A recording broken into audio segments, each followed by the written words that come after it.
जाता है। कामना से सत्कर्म नष्ट होते हैं, क्रोध से ज्ञान नष्ट होता है, लोभ से भक्ति नष्ट होती है। जिस दिन सत्कर्म का नाश हो गया, ज्ञान का नाश हो गया, अंतर मन में रहने वाला प्रेम और भक्ति का विनाश हो गया, तो उस जीव के पास कुछ भी नहीं रहता। इंद्र और बृहस्पति भगवान शंकर के दर्शन के लिए जा रहे हैं। किसी ने विघ्न डालने के लिए कह दिया कि भोलेनाथ के दर्शन नहीं हो सकते, वापस जाओ, मैं जाने नहीं दूंगा। वज्र उठा लिया, पर साक्षात भोलेनाथ ही परीक्षा लेने आए महाराज। वज्र उठाया, बृहस्पति जी ने पहचान लिया तो साक्षात शंकर हैं। प्रार्थना की, प्रार्थना करने के बाद बृहस्पति जी से भगवान शंकर कहने लगे, हे बृहस्पति जी, आपकी स्तुति से मैं आपको उत्तम वर देता हूँ। इंद्र को जीवन दान देने के लिए इसी कारण से अब आप जीव इस नाम से विख्यात हो जाओगे। परंतु मेरे ये तीसरे नेत्र से जो मारने वाली शक्ति उत्पन्न हुई, इसे मैं दूर फेंक देता हूँ, जिससे इंद्र को पीड़ा न पहुँचाए। शंकर जी ने ऐसा कहकर अपने तीसरे नेत्र से उत्पन्न हुए उस तेज रूप अद्भुत अग्नि को अपने हाथ में लेकर समुद्र में फेंक दिया। शंकर जी अंतर ध्यान हो गए। इंद्र बृहस्पति भय से मुक्त होकर सुखी हो गए और शिव जी के तीसरे नेत्र से उत्पन्न जो तेज था, जिसको भगवान शंकर ने खारे समुद्र के पानी में फेंक दिया था, क्षिप्तम च लवणाम्भोदौ सद्यो बालत्वमापः, खारे समुद्र में फेंक दिया गया वो बालक शीघ्र ही रूप में वो तेज बालक रूप में परिणत हो गया और सभी प्रकार के लोगों को भय देने वाला बालक वहाँ गंगा सागर के संगम पर स्थित होकर बड़े जोर जोर से ऊंचे स्वर में रोने लगा महाराज। रुरो दोच्चै सबई बालः सर्व लोक भयंकर। उसे रोते हुए बालक के शब्द से धरती कांपने लगी, स्वर्ग और सत्य लोग उसके स्वर से बहरे हो गए। बालक के रोदन से सभी लोग भयभीत हो उठे महाराज। लोकपाल व्याकुल चित्त हो गए। उस बालक के रोदन से चराचर संपूर्ण जगत चलायमान हो गया। भुवनम निखिलम तात रोदनात् तिच्छिशोर विभो। उसके बाद मुनियों के सहित व्याकुल समस्त देवता ब्रह्मा जी के शरण में गए। इंद्र सहित जाकर ब्रह्मा जी को प्रणाम करके स्तुति किया और कहा, हे ब्रह्मा जी, जो अभी जोर जोर से रोदन की आवाज आ रही है उसका विनाश कर दो। तन्नाशय महायोगिन जातोयम ह्यद्भुतो रवः। ऐसे वचनों को, देवताओं के वचनों को सुनकर ब्रह्मा जी आश्चर्यचकित उठे। ये क्या है? वहाँ जाने की इच्छा करने लगे। ब्रह्मा जी देवताओं के साथ सत्य लोक से पृथ्वी पर आए। उसका पता लगाते हुए समुद्र के किनारे में गए। रसाम तज ज्ञातुमिच्छंस समुद्र मगमत तदा। समुद्र की गोद में उस बालक को उन्होंने देखा। ब्रह्मा जी को आया हुआ देखकर सागर ने देव रूप धारण करके सिर झुकाकर प्रणाम किया ब्रह्मा जी को और उस बालक को ब्रह्मा जी के गोदी में डाल दिया महाराज। और अत्यंत विस्मय में पड़े हुए ब्रह्मा जी ने समुद्र से ये वचन कहा, हे समुद्र, जल्दी बताओ ये अद्भुत बालक किसका पुत्र है? जल राशे द्रुतम ब्रूहि कस्यायम शिशुरद्भुतः। ब्रह्मा जी के वचन को सुनकर समुद्र बड़ा प्रसन्न हुआ। हाथ जोड़कर नमस्कार करते हुए ब्रह्मा जी से कहा, हे ब्रह्मा जी, मुझे गंगा सागर के संगम पर यह बालक अकस्मात प्राप्त हुआ। मैं नहीं जानता कि वो किसका बालक है। अब आप इसका जातक आदि संस्कार करो, इसके जातक संबंधी समस्त फलों को बताओ। जब समुद्र ब्रह्मा जी से इस प्रकार की बात को कह रहे थे, तभी उस बालक ने ब्रह्मा का गला पकड़ लिया महाराज। ब्राह्मण मग्रहित कंठे विधुन बंतम मुहुर्मुहु। बार बार ब्रह्मा जी उससे अपना गला छुड़ा रहे थे। ब्रह्मा जी गला छुड़ाने का बहुत प्रयत्न कर रहे थे। उस बालक ने इतने जोर से उनका कंठ दबाया कि ब्रह्मा जी के आंखों से आंसू आने लगे। पीड़ितस्य च कालेय नेत्राभ्याम मगधत जलम। तब ब्रह्मा जी ने किसी प्रकार उस महातेजस्वी समुद्र पुत्र के दोनों हाथों से अपना गला छुड़ाया। फिर समुद्र से कहने लगे, अरे समुद्र, मैं तुम्हारे इस पुत्र का समस्त जातकोक्त फल विचार करके कहता हूँ। इसने मेरे नेत्रों से निकले हुए जल को धारण किया, इसलिए यह जलंधर नाम से प्रसिद्ध होगा। नेत्राभ्याम विधृतम यस्मात् अनेनैव जलम मम तस्मात् जलंधरेति यः ख्यातो नामना भवत्वसौ। इसने मेरे गला पकड़कर जिस प्रकार से मेरे आँखों से निकलने वाले आंसुओं को धारण किया, इसलिए जगत में जलंधर के नाम से प्रसिद्ध होगा। और यह इसी समय तरुण सर्वशास्त्रवेत्ता महापराक्रमी धैर्यवान भयानक योद्धा संग्राम में सबको जीतने वाला और ऐश्वर्य से संपूर्ण होगा।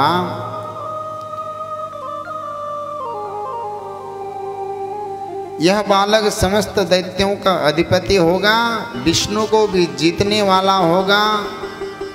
इसको कोई हरा नहीं सकता। रुद्र को छोड़कर ये सभी प्राणियों से अवध्य होगा। अवध्यः सर्वभूतानां बिना रुद्रम भविष्यति। भगवान शंकर के अतिरिक्त तुम्हारे इस जलंधर को कोई दूसरा मार नहीं सकता। जहाँ से इसकी उत्पत्ति हुई अंत में यह वहीं जाएगा। इसकी पत्नी महापतिव्रता, सौभाग्य को बढ़ाने वाली, सर्वांग सुंदरी, अत्यंत भाव के परम पवित्र शील को धारण करने वाली होगी। ऐसा कहकर दैत्य गुरु शुक्राचार्य जी को बुलाकर ब्रह्मा जी ने उस बालक को राज्य पर अभिषिक्त करवाया।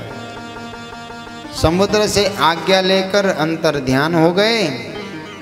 उसके दर्शन से प्रफुल्लित नेत्र वाला समुद्र उस पुत्र को लेकर प्रसन्नता से अपने घर चला गया। प्रसन्न चित्त होकर अनेक उपायों द्वारा सर्वांग सुंदर, मनोहर, अत्यंत अद्भुत, परम तेजस्वी अपने पुत्र को पालन पोषण करने लगा। उसके बाद सागर ने महान असुर कालनेमी को बुलाकर उसकी वृंदा नाम की पुत्री को उसकी पत्नी के रूप में मांगा। वृंदा विदाम सुताम तस्य तद भार्यार्थमयाचत। वीर असुरों में श्रेष्ठ, बुद्धिमान, अपने कार्य साधन में कुशल, कालनेमी ने समुद्र की याचना स्वीकार कर ली। ब्रह्म विवाह के विधि से समुद्र पुत्र वीर जलंधर को अपनी प्राण प्रिय पुत्री वृंदा को प्रदान कर दिया। उस समय उन दोनों के विवाह में महान उत्सव हुआ। नदी आदि समस्त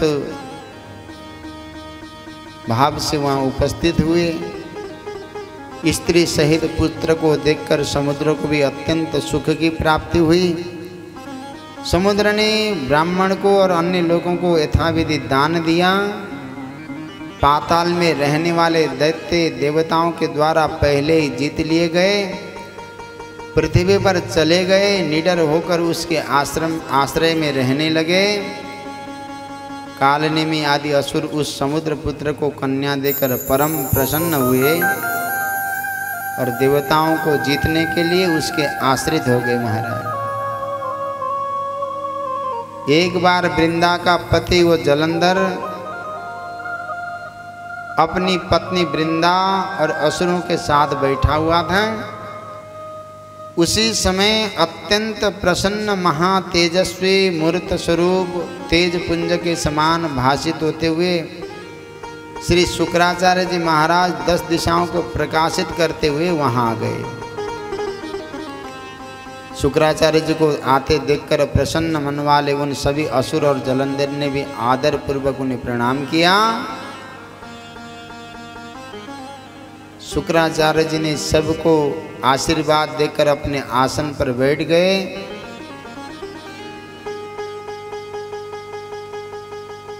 और बड़े प्रेम से शुक्राचार्य जी के पास सिंधु पुत्र जलंधर प्रेम से अपनी सभा को देखकर प्रसन्न हुआ। और समुद्र पुत्र जलंधर ने अत्यंत पवित्र भाव से शुक्राचार्य जी से पूछा, केनेदं विहितं राहो शिरच्छेदनकं प्रभु तद्ब्रूहि निखिलं वृत्तं यथावत् ततो गुरु। जलंधर ने शुक्राचार्य जी से पूछा, हे गुरुदेव, राहु के सिर को किसने काटा? उस संपूर्ण वृत्तांत को आप मुझसे ठीक ठीक कहो। समुद्र के पुत्र जलंधर के इस वचन को सुनकर दैत्य गुरु शुक्राचार्य जी शिव जी के चरण कमलों का स्मरण करके यथार्थ रूप में कहने लगे, जलंधर, मैं तुम्हें उस परम पवित्र सारा वृत्तांत को सुनाता हूँ।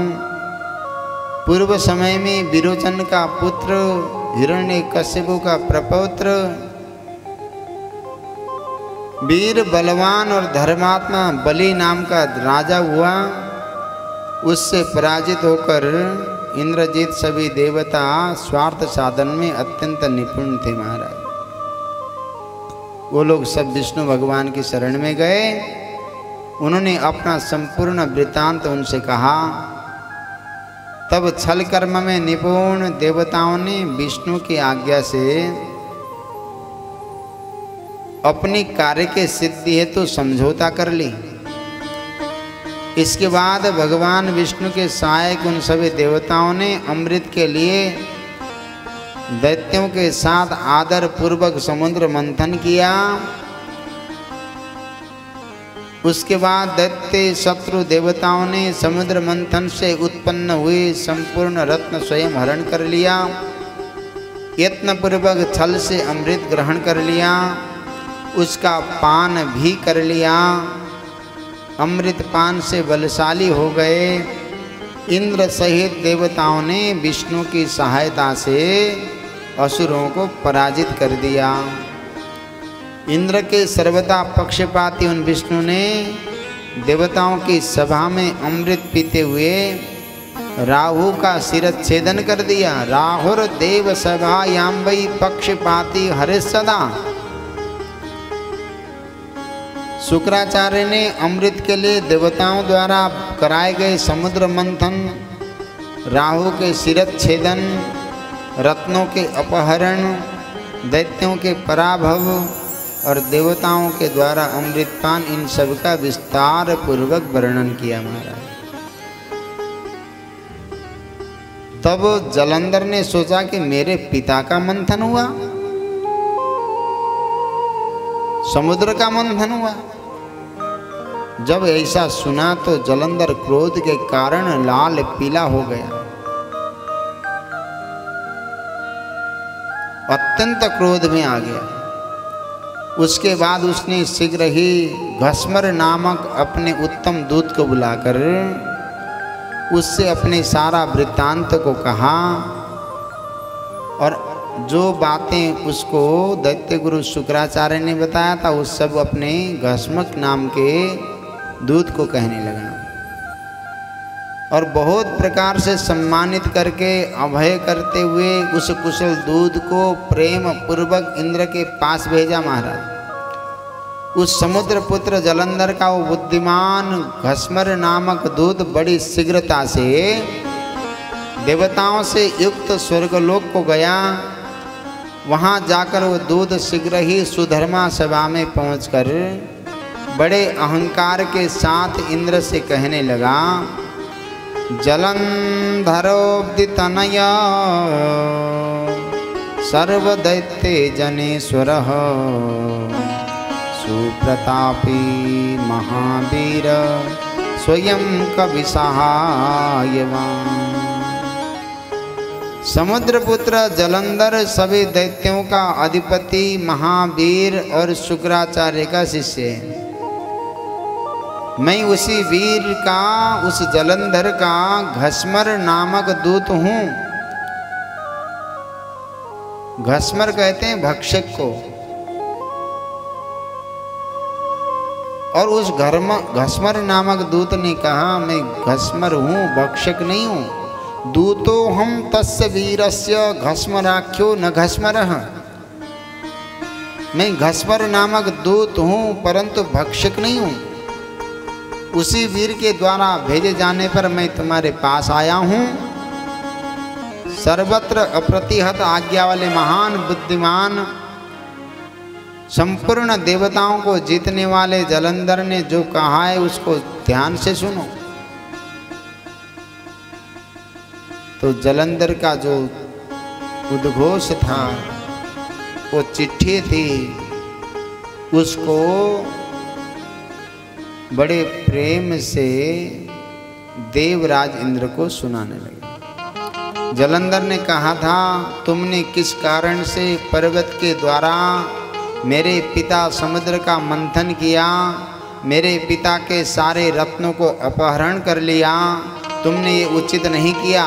उन रत्नों को अभी शीघ्र लौटा दो। विचार करके देवताओं सहित मेरे शरण में आ जाओ, अन्यथा हे इंद्र तुम्हारे समक्ष बहुत बड़ा भय उपस्थित होगा, तुम्हारा राज्य नष्ट भ्रष्ट हो जाएगा। ये जलंधर ये सत्य कह रहा है। दूत की ये बात सुनकर देवराज इंद्र आश्चर्यचकित हो गए। भय और रोष से युक्त होकर अपने पूर्व चरित्र को याद करते हुए कहने लगे, अरे दूत, मेरे भय से भागे हुए पर्वतों को, अन्य मेरे दानव शत्रुओं को पूर्व काल में उस समुद्र ने शरण दी थी, इसलिए मैंने उसके सारे रत्नों का अपहरण कर लिया। मेरा द्रोही सुख से नहीं रह सकता है। इंद्र कहते हैं महाराज, पहले भी इसी सागर के शंख नामक मूर्ख पुत्र ने मुझसे विरोध किया था, इसलिए साधुओं ने उसे अपने साथ नहीं रखा। वो साधुओं का हिंसक और बड़ा पापी था, वो समुद्र में छिपा रहता था। मेरे छोटे भाई विष्णु ने उसका संहार कर दिया। इसलिए हे घस्मर नामक दूत, तुम शीघ्र जाओ और उस समुद्र पुत्र जलंधर से सागर मंथन का समस्त कारण ठीक ठीक कह दो। अब्ध पुत्रस्य सर्वम ही सिंदूर मंथन कारणम। इस प्रकार इंद्र के द्वारा विसर्जित किया गया वो महाबुद्धिमान दूत शीघ्र ही जलंधर के पास आया और इंद्र के द्वारा कही गई संपूर्ण बातों को जलंधर से कह दिया। इंद्र के वचन को सुनकर जलंधर के होठ फड़कने लगे। महाराज जल्दी ही सभी देवताओं को जीतने की इच्छा से प्रयत्न करने लगा और उस जलंधर के प्रयत्न करते ही सभी दिशाओं में पाताल से करोड़ों दैत्य आकर उपस्थित हो गए। दितिजा प्रत्यपद्यन्ते कोटिश कोटिशस्तथा। उसके बाद महावीर और प्रतापशाली जलंधर शुंभ निशुंभ आदि करोड़ों सेनापतियों के साथ देवताओं पर विजय करने के लिए निकल पड़ा। अपनी संपूर्ण सेनाओं को साथ लेकर स्वर्ग में पहुंच गया। उसने शंख बजाया, सभी वीर चारों ओर से गरजने लगे। ददमौ शंखम जलदिजो नेदुर वीरास सर्वतः। इंद्रलोक पहुंचकर उस दैत्य ने संपूर्ण सेना के साथ सिंहनाद करते हुए नंदन वन में डेरा डाला। नगर को चारों ओर से घेर कर उसकी बड़ी सेना को देखकर देवता कवच धारण करके युद्ध के लिए अमरावतीपुरी से निकल पड़े। निर्युस तोमरावत्या देवा युद्धाय दंसिता। उसके बाद देवता दानव की सेनाओं के बीच भयानक युद्ध होने लगा। एक दूसरे के ऊपर दौड़ने लगे, एक दूसरे पर प्रहार करने लगे और अनेक प्रकार के राक्षसों को देवताओं ने मार दिया। परंतु शुक्राचार्य जी अमृत संजीवनी विद्या के द्वारा अभिमंत्रित जल बिंदुओं से युद्ध में मरे हुए दैत्यों को जिंदा करने लगे। विद्या मृत जीविन्या मंत्रित स्तोय बिंदु भी। और बृहस्पति जी भी द्रोण पर्वत से बारंबार दिव्य औषधियों को लाकर देवताओं को जो युद्ध में मार गए उनको जिंदा करने लगे। तब जलंधर ने देवताओं को पुनर्जीवित होते देखकर क्रोध में भरकर शुक्राचार्य जी से कहा, हे गुरुदेव, मेरे द्वारा युद्ध में मारे गए देवता कैसे जीवित होते जा रहे हैं? मैंने तो सुन रखा है कि संजीवनी विद्या आपके अतिरिक्त किसी के पास नहीं है। शुक्राचार्य जी ने कहा, अरे ये बृहस्पति द्रोण पर्वत से औषधियों को लाकर देवताओं को जीवित कर रहा है। मेरी बात को सुनो। यदि तुम विजय चाहते हो तो मेरी हितकारी बात को ध्यान दो। तुम शीघ्र ही इस द्रोण पर्वत को अपनी भुजाओं से उखाड़कर समुद्र में डाल दो।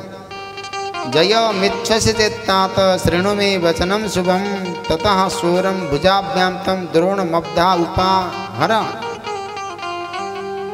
शुक्राचार्य जी के द्वारा इस प्रकार कहे जाने